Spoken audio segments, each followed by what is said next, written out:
Mike Pannone, CTT Solutions, out here in Reevesville, South Carolina. Talk about targets, paper and steel. Talked about my paper targets before, different targeting areas, trying to make it challenging, trying to make it useful for the shooter. Backing is the same as masking tape. You can get pretty much anywhere. So we've talked about that before. Let's talk about some steel now. Got some defense target steel. Here's one of the ones that I designed, the Pannone target, with a head plate. On the ground, we've got an RST and an extended A zone. Talk a little bit about the uses of steel.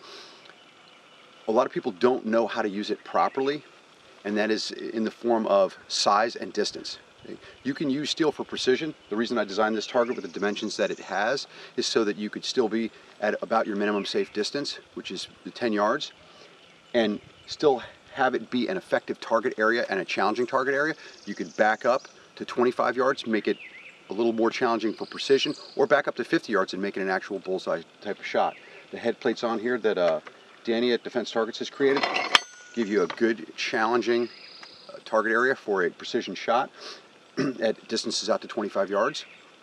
And the articulation of the steel, the way it moves back and forth, allows it to dump energy. So when you're at your minimum safe distance, which is 10 yards on these steel for pistols, you don't have any substantial splash hazard. You'll always have some sort of splash hazard because you're putting a high velocity projectile on steel, but it will be very, very minimized, very minimized.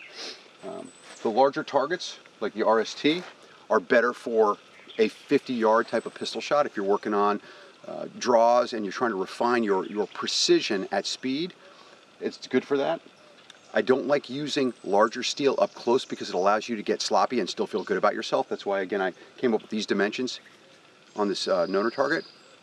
Steel gives you instant feedback, which allows you to instantly correct a mistake that you make.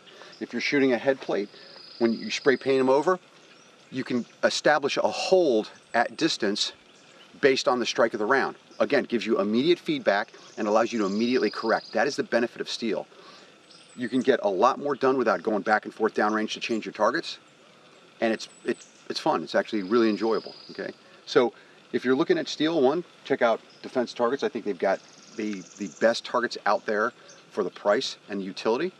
And make sure that you're tailoring the size and dimensions of the steel for your needs. Don't make it so challenging that it forces you to slow down artificially, and don't make it so easy that you can be fast and sloppy. Okay? If it gets too easy, back up. Okay? If you don't have enough room, if you don't have 30 or 50 yards, get smaller steel. Mike Pannone, CTT Solutions. Get out there and train. Steel's a great thing.